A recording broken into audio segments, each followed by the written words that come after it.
I'm Rebecca Martinez, 28 years old. 3 weeks ago, I woke up in a hospital bed with a fractured collarbone, 3 broken ribs, and a concussion so severe the doctors were worried about brain bleeding. My 6-week-old daughter Emma was with a stranger, a professional newborn care specialist I'd hired from my phone while paramedics were cutting me out of my totaled Honda. The accident wasn't my fault. A delivery truck ran a red light at 60 miles per hour and T-boned my car on the driver's side.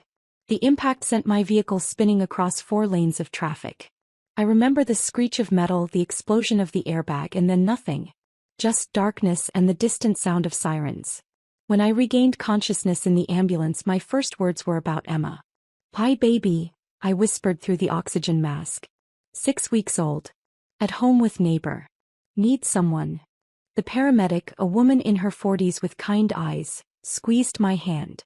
"We'll help you figure it out. Stay calm." But I couldn't stay calm. Emma was exclusively breastfed. She'd never taken a bottle. My neighbor Mrs. Chin was 72 and had only agreed to watch Emma for the 20-minute drive to the grocery store. Now it had been 40 minutes and I was heading to the ER instead of home. From the ambulance, with shaking hands and vision still blurry, I called my mother. She answered on the 3rd ring. "Rebecca? I'm at the spa." "What is it?" "Mom." My voice cracked. "I've been in a car accident. Bad one. I'm in an ambulance.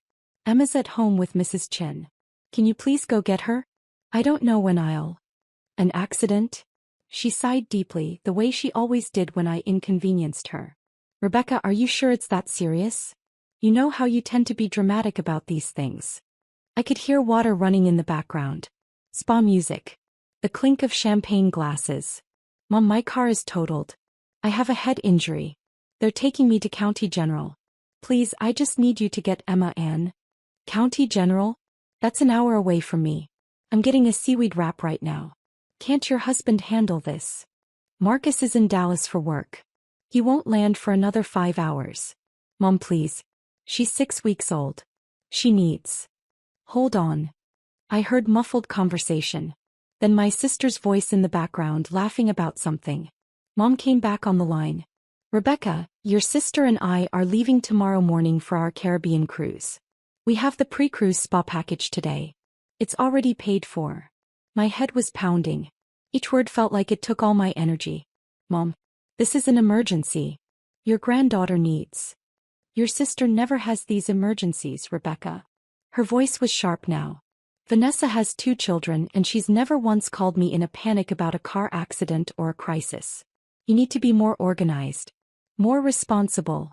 Something in my chest cracked, and it wasn't just my broken ribs. "I didn't plan to get hit by a truck, Mom." "Well, you should have contingency plans. That's what responsible parents do. I can't just drop everything every time you have a problem. We've been planning this cruise for 8 months. The ambulance hit a pothole. Pain exploded through my torso. I gasped. "Are you even listening to me?" Mom continued. "This is exactly why I worry about you. Always so chaotic. Always needing to be rescued. I raised you to be independent, but you're still calling mommy every time something goes wrong." The paramedic was watching me, concern clear on her face. She could hear every word through the phone's speaker. "I'm not asking you to cancel your cruise," I said, forcing the words out. "Just to watch Emma for a few hours until I can arrange something else. Please. I'm getting on a ship tomorrow, Rebecca. I need to pack. I need to prepare. Your father and I deserve this vacation. We've worked hard our entire lives. We're not going to let your poor planning ruin our trip." "My poor planning?" My voice broke. "Mom, I was hit by a truck. And I'm sure you're fine. You're talking, aren't you? You're always so dramatic about medical things. Remember when you thought you had appendicitis and it was just gas? Or when you were convinced you had pneumonia and it was a cold?" I closed my eyes. The memory of those times stung differently now. She'd been dismissive then too. Annoyed that I'd bothered her. "This is different. They all were different according to you. Look, I have to go. My wrap is getting cold. Call one of your friends.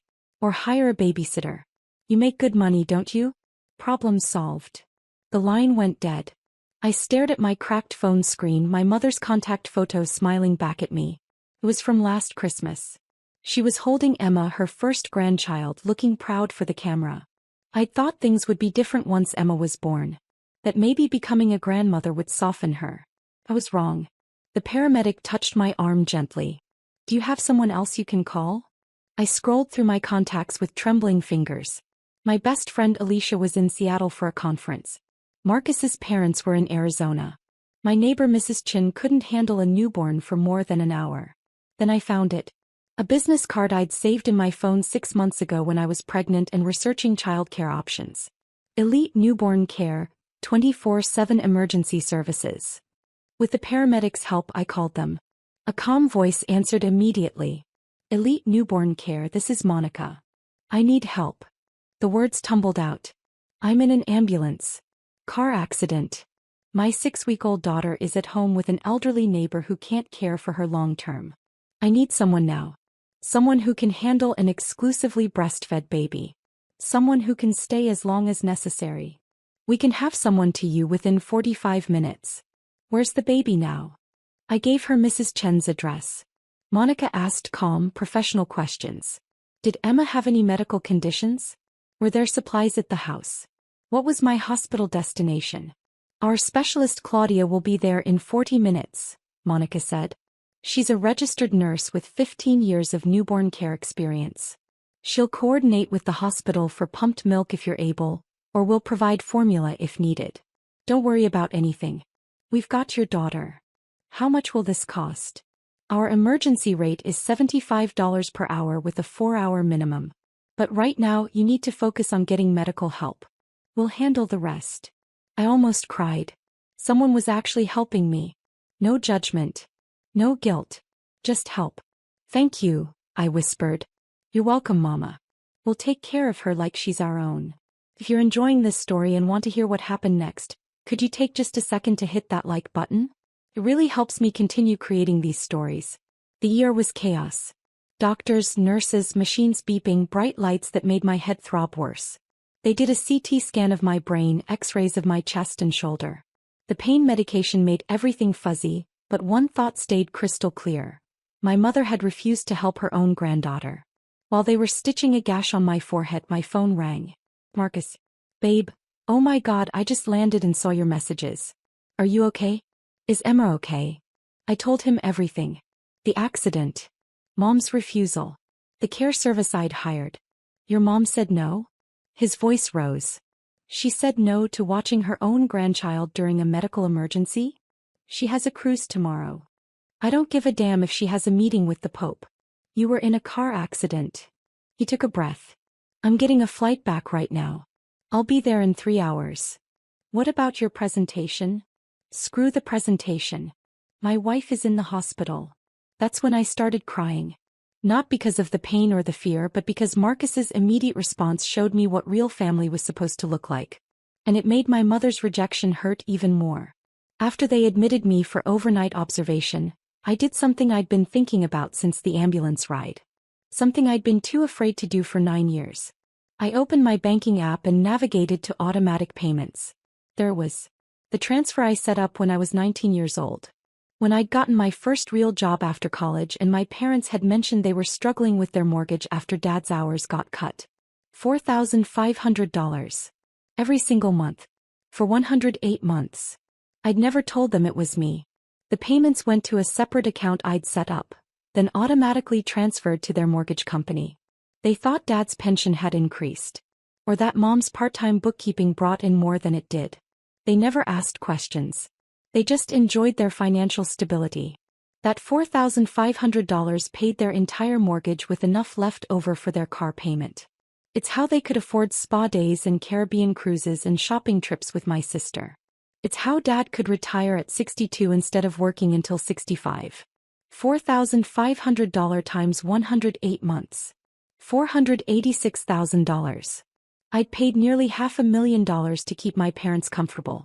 And my mother couldn't spare 3 hours to hold her granddaughter while I was in the hospital. I canceled the automatic payment.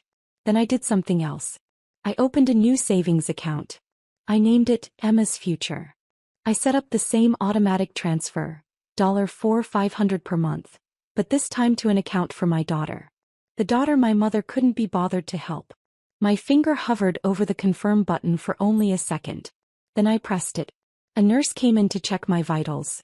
"You're looking better," she said. "Color's back in your face. I just made a decision I should have made years ago." She smiled.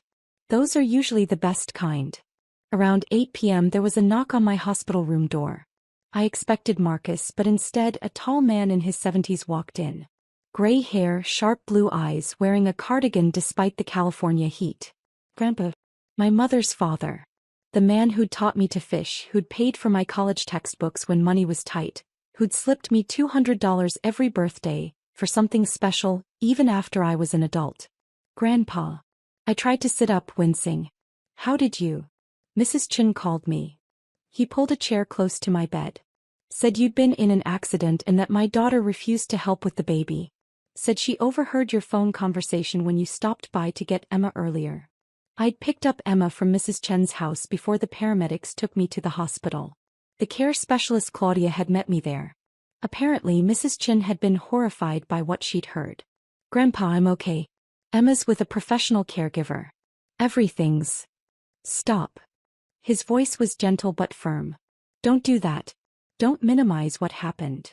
He sat in silence for a moment, just looking at me. Then he said, "Your grandmother and I paid for that cruise." I blinked. "What?" "The Caribbean cruise your mother's been talking about for months. We paid for it. Bought it for her and your father's anniversary. Cost us $12,000 for the premium package." He shook his head. "I thought we were giving them a nice gift. Didn't realize we were funding their excuse to abandon their daughter and granddaughter." "Grandpa, you didn't know. I called your mother an hour ago." His voice hardened.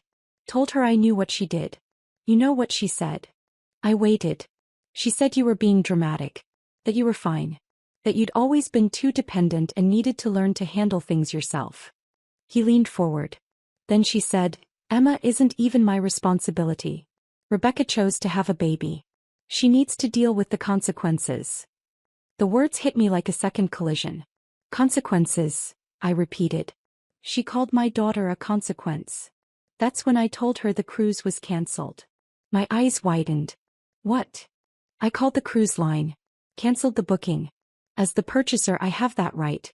They're refunding the money to my credit card." He smiled, but there was no warmth in it.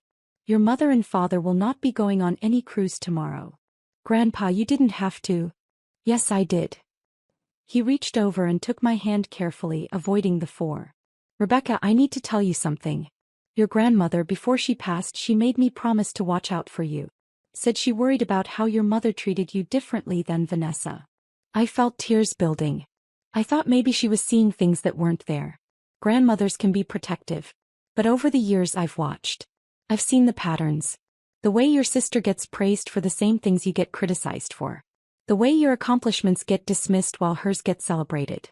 The way you're always expected to be understanding while she's allowed to be selfish. "It's just how Mom is," I said weakly. "It's how you've let her be. How we all let her be." He squeezed my hand. "Not anymore. Not after this." There was another knock. This time it was Marcus, still in his suit from the conference, carrying flowers and looking frantic. When he saw me, his face crumpled with relief. "I'm okay," I said as he kissed my forehead gently. "We're okay." Grandpa stood up. "I'll give you two some privacy. But Rebecca, before I go, is there anything I should know? Anything else that's been going on?" I hesitated. Then I told him about the $4,500 monthly payments. About the 9 years of financial support. About how I just canceled it. Grandpa's face went very still. "You've been paying their mortgage? And car payment?" "I set it up when I was 19. They never knew it was me. $4,500 a month for 9 years. He did the math quickly. That's nearly $500,000. $486,000, I confirmed. Marcus was staring at me. "You never told me." "I didn't tell anyone. They needed help and I could provide it, so I did." Grandpa was quiet for a long moment. Then he said, "Did they ever thank you? Ever acknowledge the help?" "They didn't know it was me. But they knew their financial situation improved dramatically. They knew they suddenly had extra money every month. Did they ever question it? Ever wonder? Ever think maybe they should be more careful with money that appeared out of nowhere?" I'd never thought about it that way. They just spent it, I said slowly. On cruises and shopping and spa days and helping Vanessa with her down payment and, I stopped. They helped Vanessa buy her house with my money. And when you were in a car accident with a 6-week-old baby, your mother couldn't spare 3 hours. Grandpa's voice was ice. She took your money for 9 years and couldn't give you 3 hours. He pulled out his phone. I'm making a call. You rest. He walked into the hallway but I could hear his voice through the door. Patricia, it's Dad. No, I'm not discussing the cruise again. I'm calling about something else. Something I just learned. Pause. Did you know Rebecca has been paying your mortgage for 9 years? Silence. Then Grandpa's voice again, harder. $4,500 a month, Patricia. $486,000 total. Your daughter, the one you called dramatic today, the one you refused to help, has been keeping you financially afloat since she was 19 years old. Another pause. She canceled the payments this afternoon. From her hospital bed. After you abandoned her and your granddaughter. I could hear my mother's voice now, shrill even through the phone. Grandpa let her talk for a moment. Then he said the words that changed everything. You have 24 hours to make this right, Patricia. 24 hours to apologize to your daughter, to meet your granddaughter properly, to show even a fraction of the gratitude and love she deserves. If you don't, I'm changing my will. Everything I plan to leave you, the house in Pasadena, the stocks, the savings bonds, all of it, goes to Rebecca and Emma instead. More shouting from the phone. I'm not bluffing. I already called Gerald Hoffman, my attorney. He's drafting the changes tomorrow morning. You think I'm going to leave my estate to someone who treats their own daughter like garbage? Who calls their granddaughter a consequence? His voice dropped. Your mother would be ashamed of you. I know I am. He hung up. Marcus and I sat in stunned silence. Grandpa walked back in looking 10 years older but somehow more determined. That woman is my daughter and I love her. But love doesn't mean accepting unacceptable behavior. Your grandmother taught me that. Grandpa, your will, you don't have to. It's already done in my mind. Whether she apologizes or not, you're getting the majority. But I'm giving her 24 hours because your grandmother would want me to give her daughter a chance to do the right thing. He kissed my forehead. Get some rest. I'm going to go meet my great-granddaughter. Marcus, text me the address of that care service. After he left, Marcus climbed carefully into the hospital bed next to me, holding me like I was made of glass. $500,000, he whispered. Babe, we could have paid off our house. I know. We could have started Emma's college fund years ago. I know. Why didn't you tell me? I was quiet for a long time. Because then I'd have to admit what I already knew. That I was paying for love that should have been free. That I was buying my parents' approval. That no matter how much money I gave them, it would never be enough to make them treat me the way they treat Vanessa. He held me tighter. I'm sorry, he said. For what? For not seeing it sooner. For not protecting you from them. You did protect me. You flew home from Dallas in the middle of your biggest presentation of the year. That's just basic human decency, Beck. That's the bare minimum. Exactly, I said. And my mother couldn't even manage that. My phone started ringing around 10 p.m. I declined the call. She called again. Declined. Then texts started coming through. Rebecca, we need to talk about this misunderstanding. Your grandfather is being completely unreasonable. I never said I wouldn't help. You didn't give me a chance to explain. You're tearing this family apart over a simple miscommunication. I blocked the number. Then my sister called. What the hell did you do? Vanessa's voice was sharp. Mom is hysterical. The cruise is cancelled. Grandpa is threatening to cut her out of the will. All because you got an fender bender and Mom couldn't drop everything immediately. It wasn't a fender bender. I have 3 broken ribs and a fractured collarbone. Well, you're clearly fine enough to cause family drama. Do you know how much Mom was looking forward to this cruise? Do you know how hard she's been working? Working? I almost laughed. Vanessa, I've been paying their mortgage for 9 years. $4,500 every month. That's how Mom can afford not to work. That's how Dad retired early. That's how they helped you with your house down payment. Silence. You're lying. Check with Grandpa. Or better yet, ask Mom. Ask her where she thought that extra $4,500 a month was coming from for the past 9 years. Even if that's true. It is true. It doesn't give you the right to manipulate Grandpa.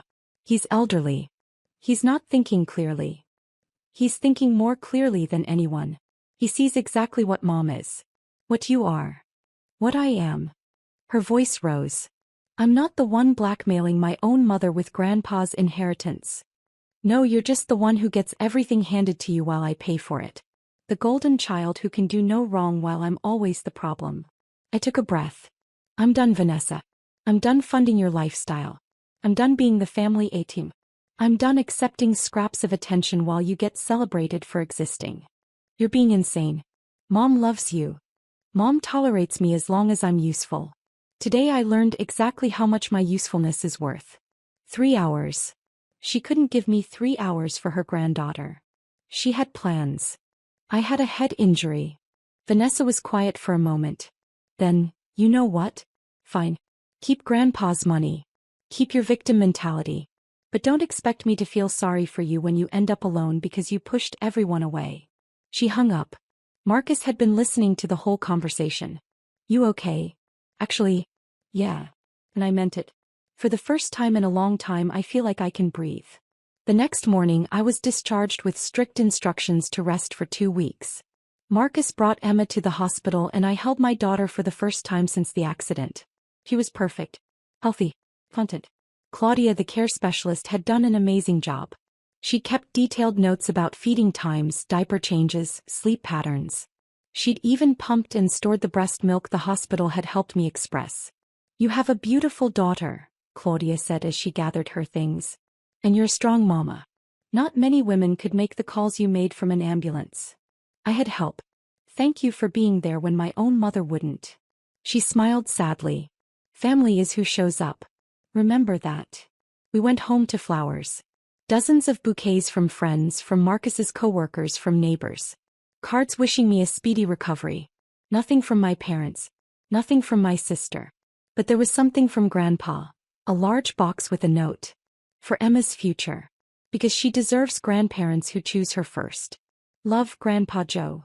Inside were savings bonds. $50,000 worth. I cried. The 24-hour deadline passed. No apology came. No phone call. No text. Grandpa's attorney called the next day to confirm the will had been changed.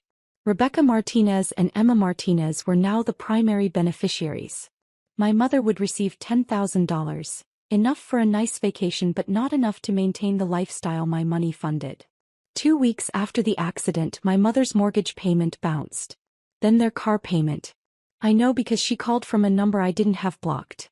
Rebecca, there's been some kind of mistake with our mortgage. The payment didn't go through. Can you check your end? I took a deep breath. There's no mistake, Mom. I canceled the payments. What? Why would you? She stopped.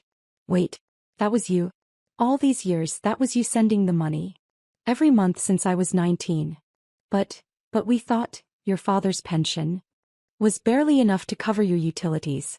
I covered everything else. For 9 years. Rebecca, you can't just stop. We'll lose the house. We'll lose everything. Like I almost lost everything when that truck hit me. When I was alone in the ambulance, terrified, calling my mother for help and getting rejected.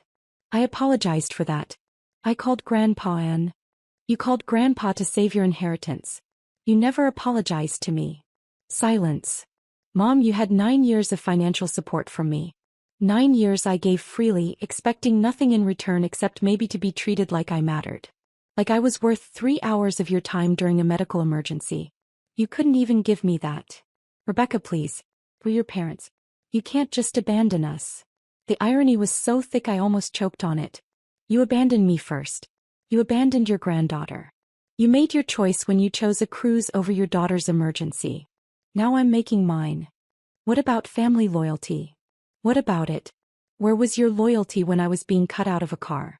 Where was your loyalty when your 6-week-old granddaughter needed you? We can work this out. We can go to family therapy. We can. No.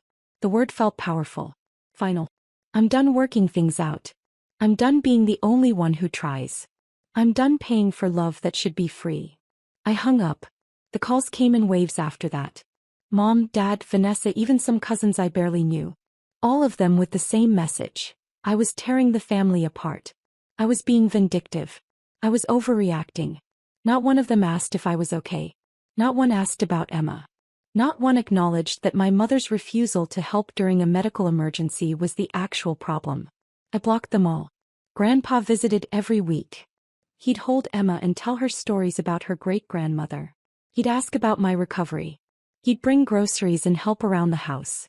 "You're doing the right thing," he told me one afternoon. "It takes courage to walk away from toxicity even when it's family. Especially when it's family." Do you think she'll ever understand? Honestly, probably not. People like your mother, they see themselves as the victim in every story. You'll always be the ungrateful daughter who cut her off, not the generous child who supported her for years or the injured mother who needed basic help. That's sad. It is. But it's not your responsibility to fix her perspective. Your responsibility is to Emma. To yourself. To building the family you deserve. He was right. 3 months later, I heard through a mutual friend that my parents had downsized to a smaller condo. That they'd sold their car and bought something more economical. That my mother had taken a full-time bookkeeping job. They were learning to live within their actual means for the first time in 9 years. I felt no satisfaction in their struggles. But I felt no guilt either. 6 months after the accident, Marcus got promoted. We used his bonus to start Emma's college fund. The same $4,500 a month I'd been sending my parents now going into an account for our daughter. In 18 years, at that rate, Emma would have nearly $1 million for her education. $1 million she'd never have to pay back. $1 million given freely with love because that's what parents do. 1 year after the accident, I got a letter. Not from my mother but from my sister. "Rebecca, I'm writing because I finally understand what you tried to tell me. Mom asked me to start helping with their bills. She said it was temporary just until they got back on their feet. That turned into monthly requests for money. Then weekly. Then almost daily. She's asked me for $47,000 so far this year. I've given her $23,000. My husband is furious. My marriage is struggling. And when I told Mom I couldn't give any more, she called me selfish. I'm grateful. Just like she used to call you. I get it now. You weren't exaggerating. You weren't being dramatic.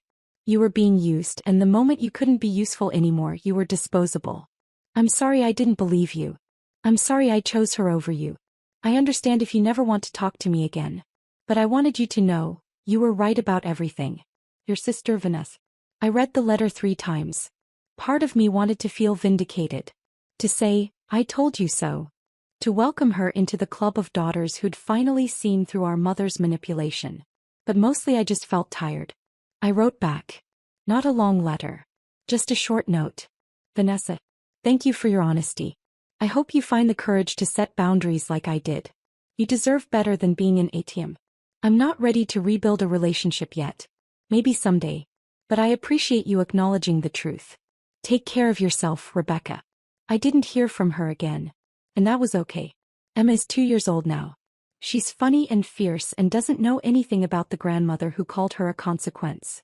She knows Grandpa Joe, who visits every Sunday and reads her the same stories he read to me.